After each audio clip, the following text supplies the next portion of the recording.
Hi friends, எல்லாருக்கும் நமஸ்காரம்.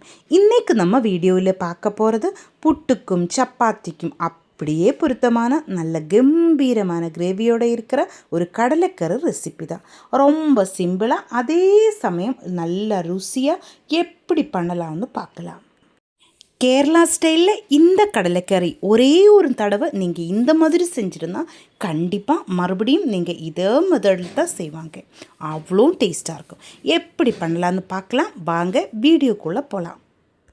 இந்த கடலைக்கறி செய்கிறதுக்காக அரை கப்பு கடலை நல்லா கழுகியதுக்கப்புறமா குக்கரில் எடுத்து வச்சுருக்கிறேன்.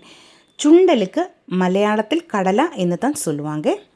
தேவையான உப்பு, 1/4 டேபிள் ஸ்பூன் இஞ்சி பூண்டு பேஸ்ட்டு, அரை டீஸ்பூன் மஞ்சள் தூள், அரை டீஸ்பூன் கரம் மசாலா தூள், வேகிறதுக்காக தண்ணி, இவ்வளோவும் சேர்த்து நல்லா மிக்ஸ் பண்ணியதுக்கப்புறமா குக்கரில் இது கரெக்டு பாகத்தில் வேக வச்சு எடுக்கலாம்.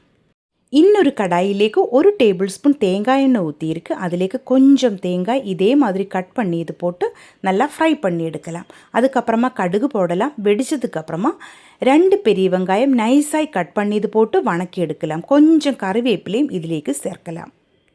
இந்த கடலைக்கறியோட கூட சாப்பிட்றதுக்காக நல்லா சூப்பர் டேஸ்டான கோதுமை புட்டு நேற்று நான் அதனோட வீடியோ அப்லோட் பண்ணியிருக்கேன். அதனோட லிங்கு இந்த வீடியோட கீழே டிஸ்கிரிப்ஷனில் உங்களுக்காக நான் ஷேர் பண்ணுறேன். சூப்பர் டேஸ்ட்டாக இருக்கும் கோதுமை புட்டும் நம்ம கடலைக்கறியும். ஒரு தடவை நீங்கள் இந்த மாதிரி ட்ரை பண்ணி பாருங்கள், சூப்பராக இருக்கும். பிரேக்ஃபாஸ்டாயும் டின்னராயும் எல்லாம் நமக்கு அது சாப்பிடலாம். கேரளாவிலே ஒரு ஸ்பெஷல் பிரேக்ஃபாஸ்ட்டு தான் புட்டும் கடலையும். இதிலேக்கு அரை டேபிள் ஸ்பூன் இஞ்சி பூண்டு பேஸ்ட்டு நான் சேர்த்தியிருக்கு. நல்லா வணக்கி எடுக்கலாம். இஞ்சி பூண்டு பச்சை வாசம் போகிற வரைக்கும் நல்லா வணக்கி எடுக்கணும். இதிலேக்கு ஒரு பச்சை மிளகாய் கூட சேர்க்கலாம். ஆனால் காரம் எனக்கு கம்மியாய் போதும், அதனால நான் சேர்க்கறதில்ல. ஒரு தக்காளி சின்னதாய் கட் பண்ணியதும் இதிலேக்கு சேர்த்தியிருக்கு. இனி நமக்கு ஸ்டவ் லோ ஃப்ளேமில் வைக்கலாம். அதுக்கப்புறமா இது மூடி வச்சு வேக வச்சு எடுக்கலாம். தக்காளியும் பெரிய வெங்காயமும் எல்லாம் இதே மாதிரி வணக்கியதுக்கு அப்புறமா வேக வச்சு எடுத்திருந்தால் நல்ல டேஸ்ட்டாக இருக்கும். அரை டீஸ்பூன் மஞ்சள் தூள், 2 டீஸ்பூன் வரமிளகாத்தூள், 2 டீஸ்பூன் கொத்தமல்லி தூள், அரை டீஸ்பூன் கரம் மசாலா தூள், அரை டீஸ்பூன் சோம்பு தூள், இவ்வளவும் சேர்த்து நல்லா வணக்கி எடுக்கலாம்.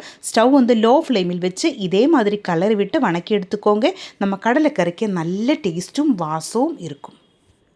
வேக வச்செடுத்த கடலையிலிருந்தும் 1 டேபிள் ஸ்பூன் கடலை நமக்கு மிக்சியோட ஜார்லேக்கு மாற்றலாம். கூட நம்ம இப்போ வணக்கி எடுத்த கூட்டிலிருந்து 2 ஸ்பூன் கூட்டு கூட இந்த மிக்சியோட ஜார்லேக்கு எடுத்து மாற்றி ஆறதுக்கு வைக்கலாம். பின்னாடி நம்ம வேக வச்செடுத்த கடலையும் அது வேக வச்ச தண்ணியும் இதிலேக்கு சேர்த்து நல்லா கொதிக்க விடலாம். நல்லா மிக்ஸ் ஆக்கி எடுக்கணும்.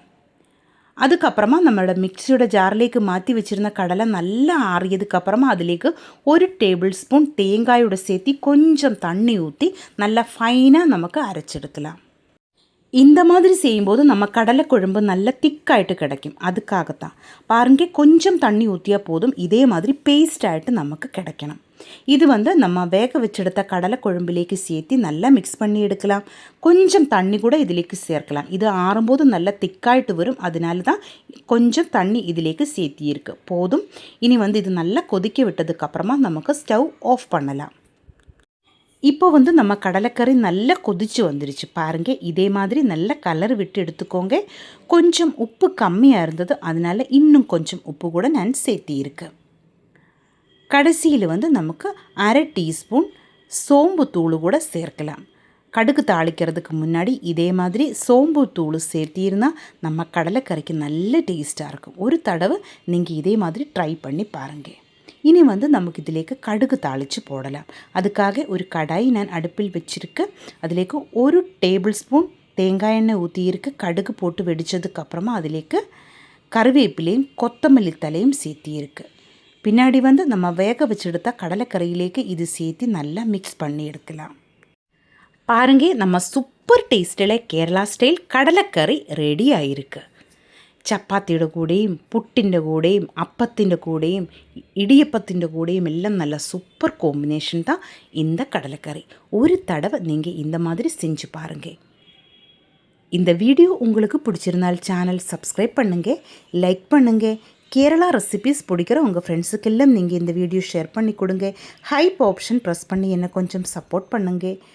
உங்களுடைய ஃபீட்பேக்கு கண்டிப்பாக கமெண்ட்டில் எழுதி போடுங்க. தேங்க்யூ.